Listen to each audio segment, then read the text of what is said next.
नमस्ते दोस्तों। आज की इस कहानी में आपका स्वागत है। दोस्तों, रात के वक्त करीब 12 बज चुके थे और मैं अपने रूम में बैठी बेचैनी से अपने पति का इंतजार कर रही थी। दिन भर की थकान के बाद भी नींद मुझसे कोसों दूर थी। मेरे पति अभी तक घर नहीं आए, क्योंकि मेरे पति से एक छोटी सी बात पर झगड़ा हुए थी। सुबह हुई लड़ाई मेरे मन में गहरे उत्तर दे गई थी। झगड़े की वजह कुछ खास नहीं थी, लेकिन एक छोटी सी बात कब बड़ी बन जाती है, इसका अंदाजा नहीं होता। सुबह मैंने अपने पति से गुस्से में उनसे एक गलत शब्द कह दिया था, जो शायद मेरे मुंह से निकलना नहीं चाहिए था। मेरे पति के चेहरे पर आई नाराजगी ने मेरे दिल में हलचल मचा दी थी। रात के 12 बज चुके थे और मेरा इंतजार अब बेचैनी में बदल चुका था। मन में यही सोच रही थी कि शायद मेरे पति का गुस्सा ठंडा हो गया होगा और जब वह घर आएंगे तो हम दोनों फिर से पहले की तरह हंसते खेलते रहेंगे। लेकिन दरवाजा खुलने की आवाज के साथ ही मेरी उम्मीदें टूट गईं। मेरे पति घर में दाखिल हुए, लेकिन बिना कुछ कहे सीधे बेडरूम की तरफ चले गए। मैंने उनकी ओर देखा, पर उनकी आंखों में ना कोई प्यार था, ना ही कोई अपनापन। चेहरा गंभीर और कठोर था। मेरे दिल में एक हल्की सी ठेस उठी, लेकिन मैंने खुद को संभाला। सोचा, शायद अभी उनका गुस्सा पूरी तरह ठंडा नहीं हुआ है। मैंने देखा कि मेरे पति चुपचाप अलमारी से एक अलग गद्दा निकाल रहे थे। पहले तो मुझे समझ नहीं आया कि वह क्या कर रहे हैं, लेकिन जब उन्होंने उसे जमीन पर बिछाकर सोने का इंतजाम किया, तो मेरी आंखों में आंसू आ गए। हमारे बीच जो प्यार था, उसकी जगह अब एक दीवार खड़ी होती नजर आई। हम दोनों एक ही पलंग पर सोते थे, लेकिन उस रात उन्होंने मुझसे दूरी बनाने का फैसला किया। वह बिना मेरी तरफ देखे नीचे गद्दे पर लेट गए। मुझे थोड़ा बुरा लगा, लेकिन मैंने सोचा कि शायद उनका गुस्सा अभी भी ठंडा नहीं हुआ है, इसलिए उन्होंने ऐसा किया होगा। मैंने इस बात को जैसे तैसे सहन किया और सोने की कोशिश करने लगी। सुबह जब मेरी आंख खुली तो मैं उठी और अपने रोजमर्रा के कामों में लग गई, जैसे कुछ हुआ ही नहीं था। वैसे ही मैं रसोई में जाकर चाय बनाने लगी। मेरी बेटी अपने कमरे में सो रहे थे और मैंने सोचा कि उसे भी तैयार करना है। नाश्ता बनाना और घर की सफाई सब कुछ हमेशा की तरह किया, लेकिन कहीं ना कहीं दिल में एक बेचैनी थी। शाम होते होते उम्मीद थी कि शायद मेरे पति आज मेरे करीब आएंगे, मुझसे कुछ प्यार से बात करेंगे। लेकिन जब रात का वक्त आया तो मैंने देखा कि उन्होंने फिर से गद्दे पर ही सोने का फैसला किया, तो मेरा दिल जैसे बैठ सा गया। पिछले 3-4 दिनों से यही सब चल रहा था। वह मेरे पास होते हुए भी मुझसे दूर लग रहे थे। जब भी मैं उनके पास जाने की कोशिश करती, वह किसी बहाने से खुद को अलग कर लेते। बात करने पर भी उनके शब्दों में वह गर्माहट नहीं थी जो पहले हुआ करती थी। उनकी आवाज में एक ठंडापन था, एक बेरुखी थी, जिसने मेरे दिल को और भी ज्यादा चोट पहुंचाई।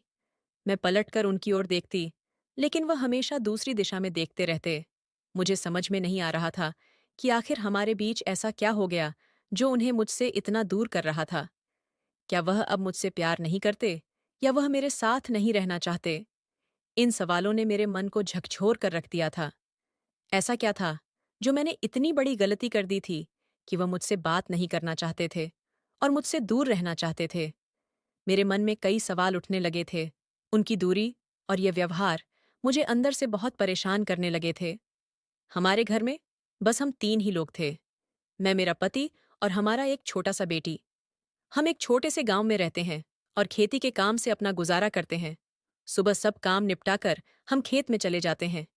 खेत में हम दोनों साथ काम करते, लेकिन वह फिर भी मुझसे ज्यादा बातें नहीं करते थे।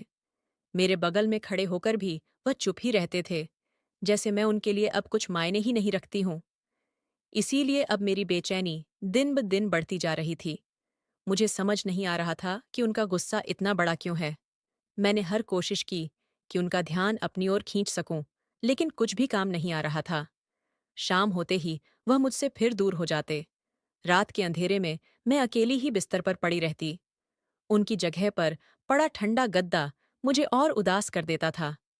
अब लगभग 2 महीना हो चुका था, लेकिन फिर भी कुछ नहीं बदला था। मेरा दिल हर दिन उदास होता जा रहा था। मैंने कई बार सोचा कि उनसे खुलकर बात करूं, लेकिन वह हर बार बात करने से कतराते थे। मैं उनकी पसंद का खाना बनाना शुरू कर दिया था और उनकी पसंद की साड़ी भी पहनती थी और उनकी पसंद की बातें भी करती, लेकिन फिर भी उन्होंने कभी मेरी तारीफ तक नहीं की। मैं क्या करूं, कैसे करूं, यही सोचती रही। मेरे मन में कई सवाल उठने लगे थे। मुझे लगता था कि वह एक बार तो मुझे बता दे कि मेरी गलती क्या थी। आखिर किस बात पर वह मुझसे इतना नाराज थे। उनकी यह हर दिन की उदासीनता देखकर अब मैंने ठान लिया कि चाहे जो भी हो, आज रात मैं उनसे बात करके ही रहूंगी। मुझे उनका प्यार फिर से चाहिए था। उनकी नज़दीकी की चाहत मेरे दिल में आग लगा रही थी। उनकी दूरी का एहसास मुझे बहुत तकलीफ दे रहा था और अब मैं इसे और बर्दाश्त नहीं कर सकती थी। देखने में मैं बहुत सुंदर थी। मेरे चेहरे की सुंदरता, आंखों की चमक और हल्की सी मुस्कान, यह सब मेरे व्यक्तित्व को एक अलग ही पहचान दे देते थे। शादी को 5 साल हो गए थे, लेकिन फिर भी मैंने अपनी सुंदरता और आकर्षण को बनाए रखा था। मेरी चमकती बदन, लंबे काले घने बाल और सुडौल शरीर देखकर कई लोगों की नजरें मुझ पर टिक जाती थीं। जब मैं घर से बाहर जाती, तो आसपास के पुरुष मुझे घूर कर देखते। उनकी नजरें कभी-कभी मुझे थोड़ी असहज कर देती थीं, लेकिन मैंने हमेशा इसे नजरअंदाज करना ही बेहतर समझा। कई बार मुझ पर इस तरह की निगाहें पड़ती थीं, लेकिन मैंने कभी इनका मन में नहीं रखा। हमारे पड़ोस में एक भैया भी रहते थे। वह हमेशा मेरी मदद करते थे, लेकिन उनकी नज़रों में कभी-कभी एक अलग सा भाव दिखता था, जिससे मुझे एहसास होता कि वह मेरे बारे में कुछ और सोच रहे हैं। फिर भी मैंने इसे और ज्यादा ध्यान नहीं दिया। कई बार उन्होंने मुझसे ज्यादा बात करने और अच्छे से पेश आने की कोशिश की, लेकिन मैंने उन्हें ज्यादा अहमियत नहीं दी। मुझे पता था कि कुछ पुरुष ऐसे होते हैं जिनकी नज़र सिर्फ शारीरिक आकर्षण पर होती है। उनके लिए महिलाएं सिर्फ एक आकर्षण होती हैं, और जब उनका मकसद पूरा हो जाता है, तो वह उन्हें छोड़ देते हैं। मुझे यह सब मालूम था, इसलिए मैं कभी उस रास्ते पर नहीं गई। मैंने हमेशा अपनी इज्जत और अपने मूल्य को कायम रखा था, और मुझे पता था कि मेरे रिश्ते का या महत्व है। दोस्तों, मैं यह सब इसलिए बता रही हूं क्योंकि मुझे पता है कि सभी पुरुष ऐसे नहीं होते। कुछ पुरुषों में वास्तव में प्रेम और आदर होता है, लेकिन जो पुरुष महिलाओं को केवल उनके शरीर के नजरिए से देखते हैं, उन्हें अपना नजरिया बदलना चाहिए। महिलाएं सिर्फ एक शरीर नहीं होती, वे एक व्यक्तित्व होती हैं जिनका अपना अस्तित्व होता है। एक दिन सुबह मैं और मेरे पति हमेशा की तरह खेत में काम करने के लिए निकल पड़े। आसमान में काले बादल छा गए थे और मौसम कुछ अलग ही कह रहा था। फिर भी हम हमेशा की तरह खेत में काम करने लगे। दोपहर तक बादल घने हो गए और अचानक बादलों की गरजने की आवाज सुनाई दी। फिर बारिश शुरू हो गई। यह देखकर हम जल्दी से खेत में बनी एक झोपड़ी में चले गए। अब दोपहर के 3 बज चुके थे और बारिश तेज हो रही थी। थोड़ी देर बाद बारिश के साथ ओले भी गिरने लगे। मौसम में ठंडक फैल गई थी और अचानक से बहुत ठंड लगने लगी।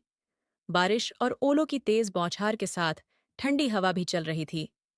हम झोपड़ी में सुरक्षित थे, लेकिन ठंड से हमारे हाथ पांव सुन्न होने लगे थे। मेरे पति की हालत मुझसे भी ज्यादा खराब हो रही थी। उनका शरीर ठंड से कांप रहा था और मैं उनके चेहरे पर चिंता देख सकती थी। उस ठंड में हमने आग जलाने की कोशिश भी की, लेकिन झोपड़ी में इसकी गुंजाइश नहीं थी। झोपड़ी में एक छोटी सी खटिया थी। मैंने अपने पति को उस पर बैठाया और वहां रखी शॉल उन्हें उड़ा दी, लेकिन ठंड के मारे उनके शरीर का कंपी रुक नहीं रही थी। मैंने धीरे से उनके हाथ अपने हाथों में लिए और उन्हें गर्मी देने की कोशिश करने लगी। मैंने उनके ठंडे पांवों को हल्के हल्के रगड़कर उन्हें गर्म रखने का प्रयास किया, लेकिन उनके शरीर में ठंड फिर भी बनी हुई थी और वह कांप रहे थे। देखते देखते अब शाम के 6 बज चुके थे। बारिश रुकने का नाम ही नहीं ले रही थी और ओलों की बौछार भी तेज हो गई थी। हम हमारे खेत से गांव तक जाने के लिए एक छोटी नदी पार करनी पड़ती थी और बारिश की वजह से उसमें बाढ़ आ गई थी, इसलिए घर लौटना असंभव था। इसलिए हम झोपड़ी में बैठे रहे और बाहर बारिश थमने का नाम नहीं ले रही थी। अब शाम हो चुकी थी और हमारे आसपास कोई भी दिखाई नहीं दे रहा था। हमें रात वहीं गुजारनी पड़ेगी, यह सोचकर मेरा मन थोड़ा व्याकुल हो गया।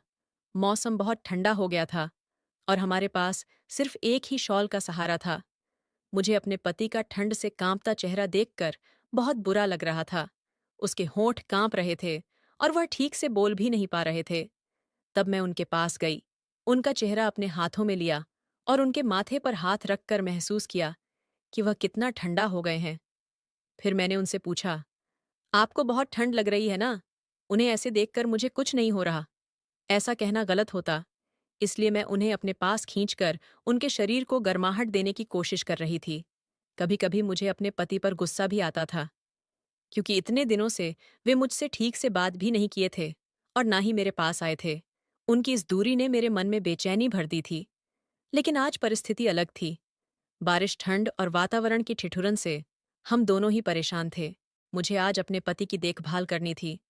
रात बहुत ठंडी थी और झोपड़ी में इतनी ठंड थी कि हमें ऐसा लग रहा था कि अगर हमने कुछ नहीं किया तो शायद हम इस ठंड से बच ही नहीं पाएंगे। रात को बारिश तो थम गई थी,